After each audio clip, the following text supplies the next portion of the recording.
Everybody, Football-Oranje is back for a reaction to the Netherlands' 2026 World Cup qualifying draw.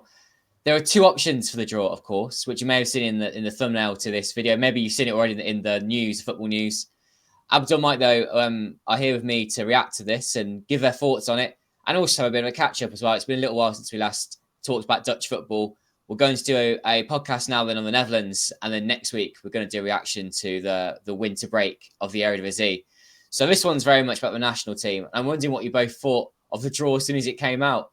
And Mike, my instant reaction was, if you lose, you're going to get the better draw. Yeah, for me, that's the most frustrating thing, because I think we said in the last show, I think we discussed it, I don't know if it was on camera or off camera, that like what teams they were sort of worried about from pot 2, and I said Turkey. And yeah, as soon as I saw that and the one that if you beat Spain, I was like, avoid at all costs, because I think of all the teams in that pot 2, I think Turkey was the hardest one for me. We saw at the Euros, it was a very tight match. It's a bogey team from before as well, from having to play them in previous qualifiers. So that's the one that I wanted to avoid. And they've got a lot of good young players coming through that we've seen from the Euros as well. So yeah, that one doesn't look like a nice tie. And then you've got the other two, Bulgaria, who all have nightmares about from past qualification campaigns, and then another up-and-coming nation in Georgia. So yeah, I think that those are 3 away ties that you could lose. I mean, even at home against Turkey, it's a tricky game. So I think that one, for me, it's frustrating that although you think, oh, it's great, we've just beaten Spain and we're through to the Nations League semi-final, you've then got that to look forward to. And yes, Netherlands will go into it as favourites. You think that Georgia and Turkey and Bulgaria would all take points off each other. But do I trust this Netherlands side to go away to Turkey, to go away to Georgia and go away to Bulgaria and win? And I would say no at the moment, given recent results under Kuman. So I think if you're looking for a favourable draw to reach the World Cup, you'd say that you want that second outcome. Now, Poland are no mugs, but they're not as strong as used to be. Finland as well, and it can be tricky, but I'd fancy Netherlands home and away against them as well. So if you want to make the World Cup the biggest aim, then you think that losing the game against Spain would be a better route. Yeah, so the Netherlands, of course, with a win against Spain in the Nations League, will end up with Turkey, Georgia, and Bulgaria, 3 really tough away trips, like you said, Mike. But then losing to Spain gives you Poland, Finland, Lithuania, Malta. A way of seeing it is if you win, you've only got 4 teams in your group, so there's less games to play.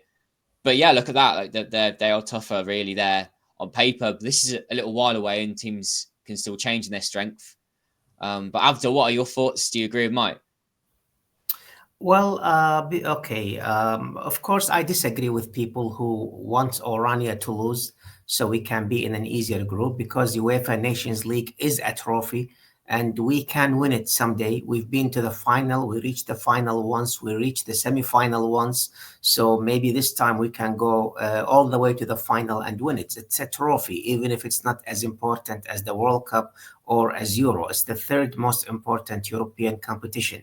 So I disagree with this opinion.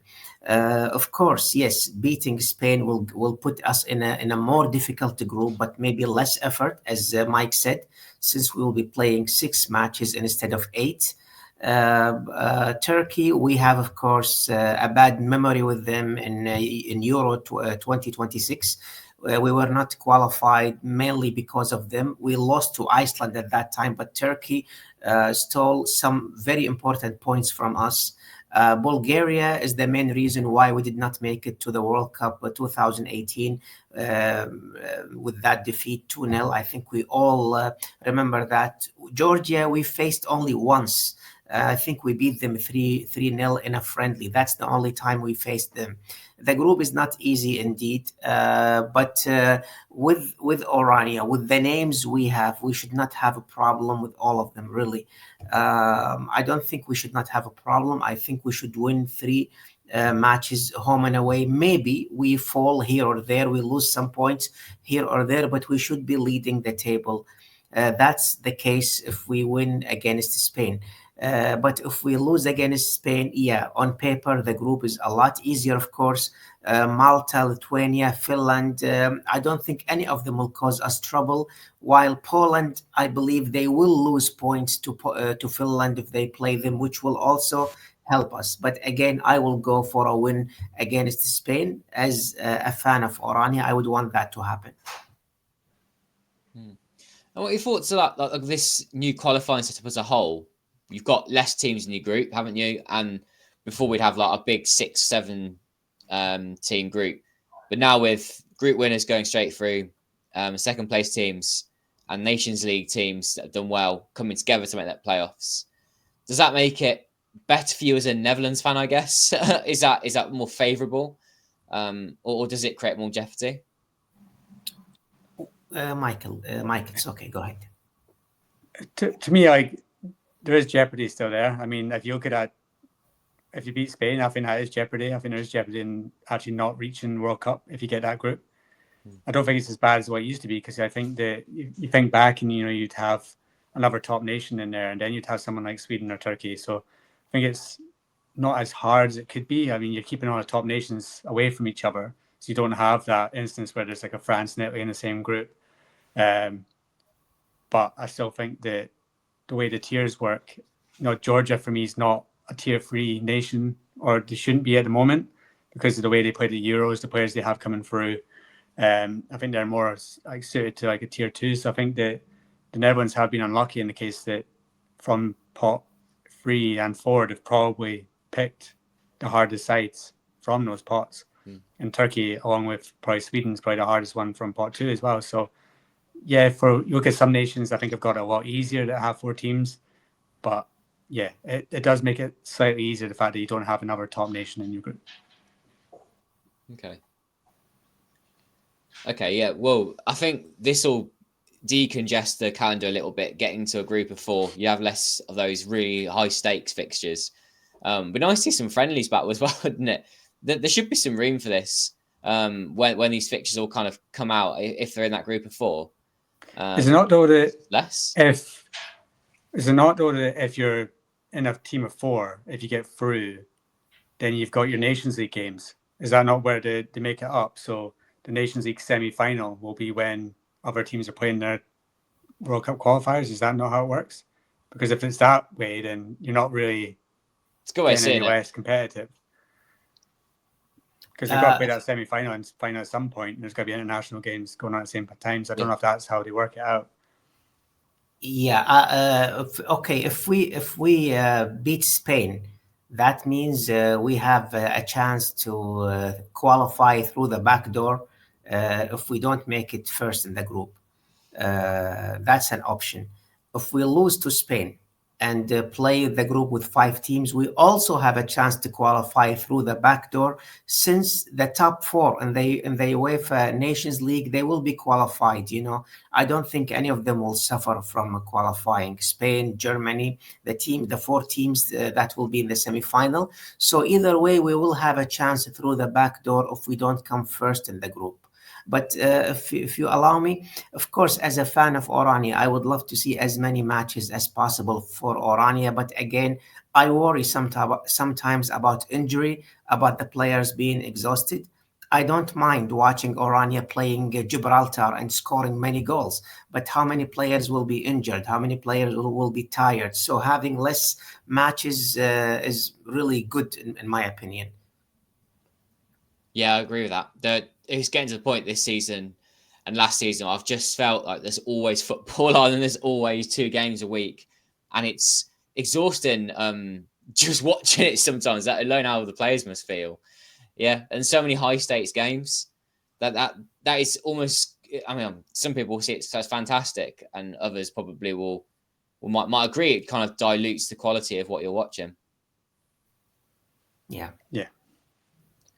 But I think we're going a bit off topic there. But do you want something to say there, Mike? No, I was going to say, like, it's an issue for all of football, because you've got this stupid Club World Cup coming up, and the teams are going to be played in that. That's a totally different topic, but like, no Dutch teams are involved in that, but you're going to have Dutch players involved, and I think that tournament is just an absolute farce.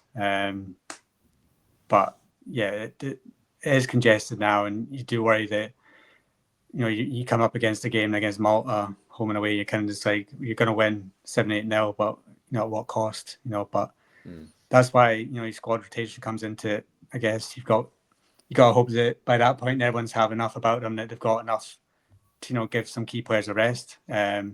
Especially in defence, I think we've got enough players in defence that we can say, "Oh, Van Dijk, you don't need to play against Malta, but you have to play against Poland," sort of thing. So there's that. You can look at it that way, but probably in Netherlands is the attackers. Unless you have your top tier attackers out there, and even they might not be good enough for these games. Then if you lose one or two of them, then you're in a bit of a worry.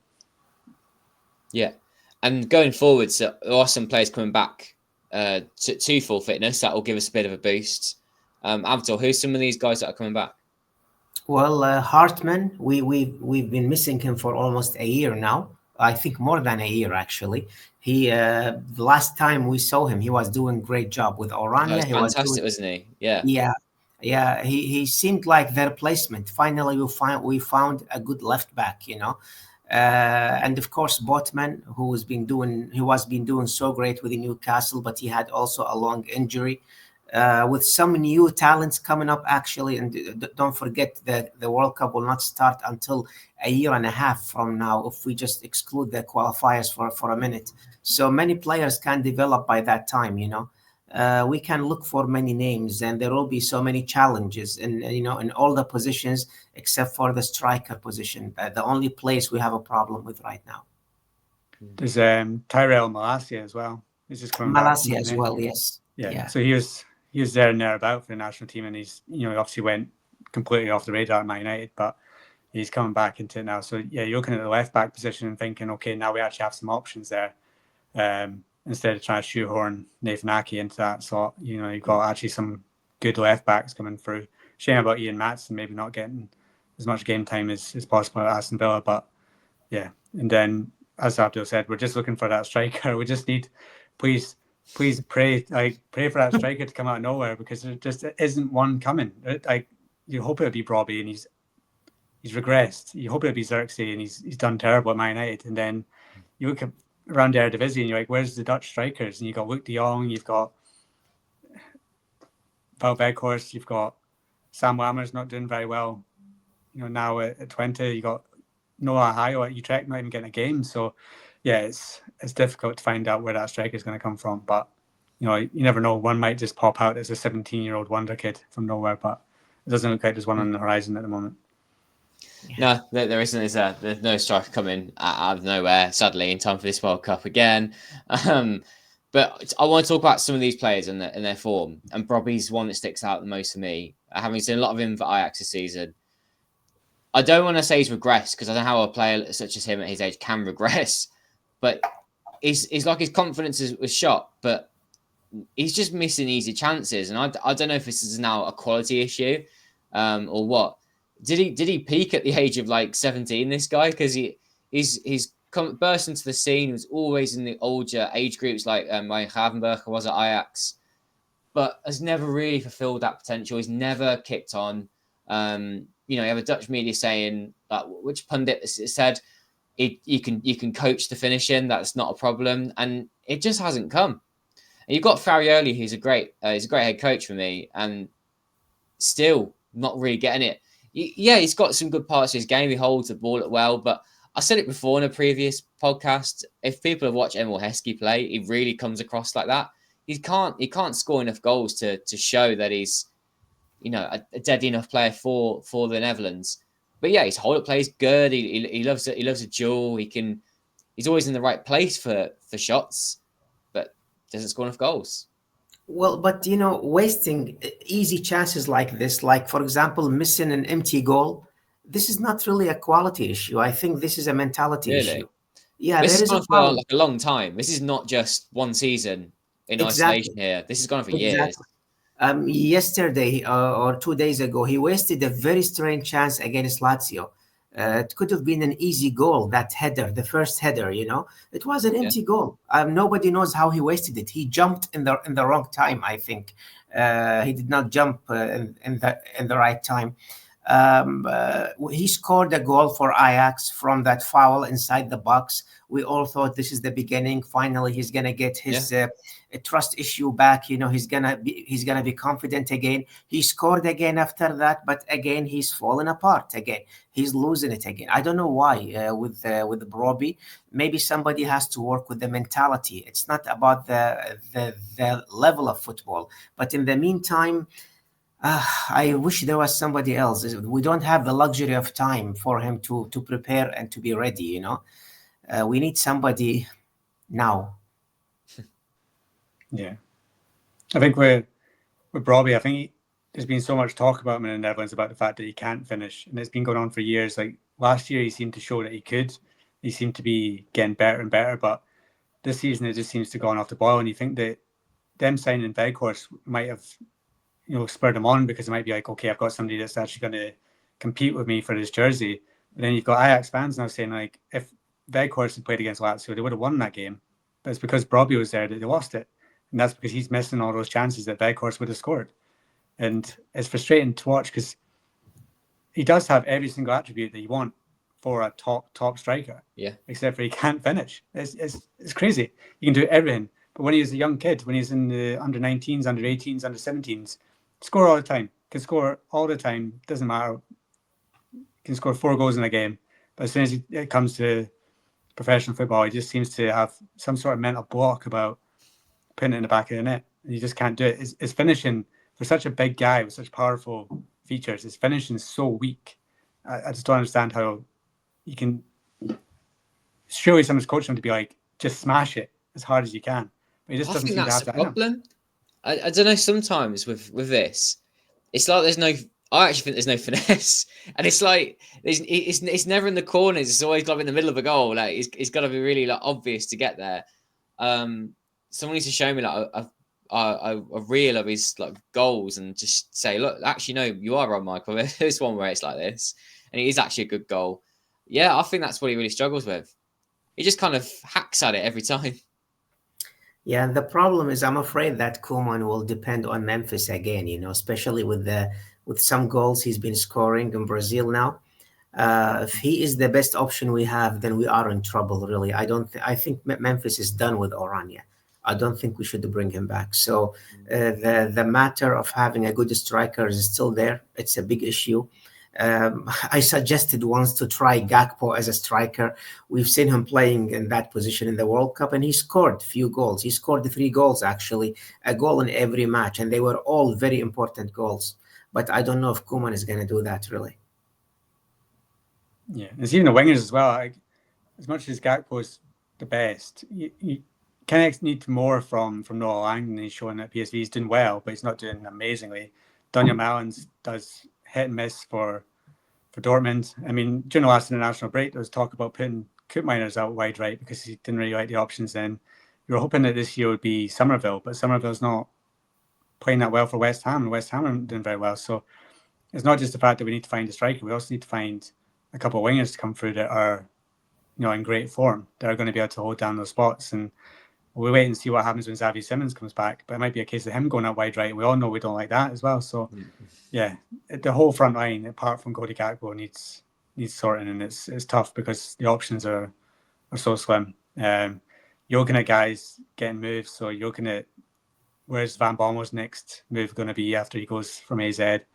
Can some of the younger guys that are playing for the likes of Twente, Sam Stein, players like that, go somewhere if he scores goals? But yeah, it's slim pickings in the attacking positions. Yeah, the things change in football and they're unpredictable. But when I look at Ruben van Bommel, Sam Stein, very good players for the Eredivisie, but I don't see how they become frightening players in a top 5 league, and that is where they fall short and they won't get into that Netherlands level. But I've enjoyed watching Van Bommel this season and seeing him coming along a lot. And he's getting more dangerous as a winger, but lacks maybe that lethal pace or that physical attribute or that like deadly skill, I guess, to really set him apart. But he's a very handy player and has come on. And it shows again, there's no top quality winger that can come along and play with someone like Cody Gakpo to make it a really strong attack. We have been blaming Kuman for the bad performance the entire year. He is responsible for part of that, but for some other part, he just cannot come up with the good three players up front.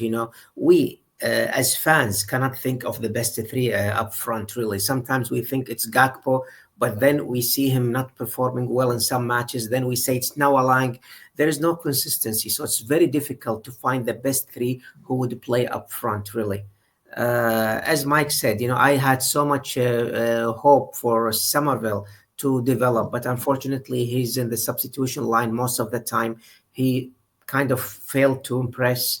Xerxes, I don't think we should depend on him anymore. Same with the Broby. Vihors is aging and he is not a top quality player anyway. So there is a problem there. Yes, I don't know how it's going to be, how we're going to play 4-3-3 with this quality of attackers. Unless the answer is that it's a 5-3-2. You got Hartman back at left wing back, Dumfries at right wing back, Frimpong there.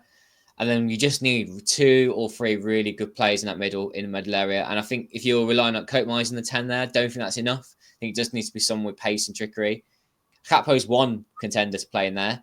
But again, who else? Who else is really that good enough to open up defences there? Yeah, it's tough because you look at it and you're hoping for the big, your big three in the Netherlands, your PSV, Feyenoord, and Ajax. You look at them, you're thinking, okay, who's the next guys that are coming through because they'll be on the cusp of the first team. And apart from Malambo, there's not really one that's there that you're thinking, okay, he's going to be in the Netherlands squad in a couple of months or next year. He's going to make his big breakthrough because PSV squad, like you're thinking a lot of people like Babadi, a lot of people like Tiger Land, but most of the time they're not even making it into the squad because Pierre Bosch isn't even allowing them to be part of the first team squad. So it's hard. The under 21s are doing well at the moment. The under 19s are doing well, but it's making that step up to the first team football. It's just a struggle at the moment. I don't know if something needs to change the mentality in youth coaching to try and find those strikers that they were finding all the time in the 90s, early 2000s. There seemed to be too many strikers. Now it's a case of, now there's too many centre backs. So it seems to have just gone completely somewhere else, the coaching. So yeah, I think that if I was a KMVB, I'd be putting a big emphasis on trying to find strikers and trying to find that next top forward because that's what we really need at the moment. Well, that's why maybe 5-3-2, as Michael said, is the option. We have so many great midfielders nowadays. Even Frankie de Jong, who we always think of as a world-class midfielder, he has a serious competition now in the midfield with so many stars rising. So maybe 5-3-2 is the solution, really. Maybe Kuman needs to try that at least for once and see how the team will go. To be honest, I believe the key to beat Spain, I know the match is too early from now, but the key to beat Spain is to play 5-3-2. We have great defenders, great midfielders, so just why not focus on them, That match against Spain is a few months away, and I think with a housekeeping here for the podcast as a whole, like we are doing one Eredivisie next week. Then we'll be dotting around a few Netherlands shows between now and the Spain games. So I don't think this is all of us just gone for now, but yeah, I think with that in mind now, we've got a bit of that time away from Netherlands playing games and, things like draws coming up and that. What can Kuman do in that time? And just like a final question for this show, like we've been beating up Kuman, saying he's not that great, wanting him to go. And I think people watching this show would agree. But what does he do between now and then? Like, does he go and scout players really, really well? Does he figure out some tactics? I mean, he probably doesn't sit in his room with a tactics board, but what do you think he gets up to? How can he get better? Well, he picked all the possible players. There wasn't a player that was left, in this out of the squad that we were not really happy with. He picked all the players we wanted him to pick, really. So I don't think that the issue here is the quality of players he picked. I think the issue is the tactic mostly. We saw that in many matches, even the match against Bosnia, the last match Oranje played. I know it was the B team, but the performance was just terrible. We barely created anything in that match. So I think it's mostly the tactics. This is what he has to work on, regardless the players he has, I believe this Oranje is a lot stronger than the Oranje that reached the UEFA Nations League final in 2018. This team is a lot stronger. But at that time, the tactics worked. This time, the tactics are not working. So Kuman needs to focus on the tactics the most. Yeah, I think focusing on tactics, getting some briefings down with his coaches, and then scouting some players that he maybe hasn't seen before. You know, why doesn't he go to Italy and have a look at Noslin at Lazio? You know, go to France, go to Germany, look at the ones that aren't just playing in the Eredivisie, see if there's ones out there that could help, and not just focus on the big players that play for the biggest teams. You know, because I know we're talking about attackers, but Noslin at Lazio seems to be the only one that's Dutch that seems to actually be performing at the moment. So he's an exciting player. I know he's not young. He's like, 24, 25. But he seems to be coming into his peak now. So that's an interesting option. So why not go to LA, take a look, speak to him while he's there, go to AC Milan, watch Reinders. So I think that he needs to spend the next few months deciding if he's got to stick with 4-3-3 because it's not working, and sharpen those skills, because this is his last chance. Because if he loses to Spain, he's not going to lose his job. But if he has a bad start to World Cup qualifying, then that's when I think the KMD will act, because they really don't want to miss that tournament. And I think if they beat Spain, then he's got that grace going forward. But lose to Spain and have a bad start in that qualifying group, and I think he'd be gone. Yeah. Okay. Well, the rumours continue as to how long Kuman will stay in that job, and we all agree we'd never want the Netherlands lose to see him go, but something will change at some point, won't it? Unless he has a massive upturn in the way that the team performs at times when playing those bigger teams. Well, Mike and Abdul, thank you so much for joining us in this one. We'll do another one next week on the Eredivisie, so people can come back and talk to some more. But I think if you're only like Netherlands centric on coming to listen to these shows, we hope you have a happy New Year and Merry Christmas and everything else. Come to that. I think that's us done for this one. Give it a like if you enjoyed it, and subscribe to us on YouTube if you haven't already, and check out far more on the website, football-oranje.com. And for now, see you soon.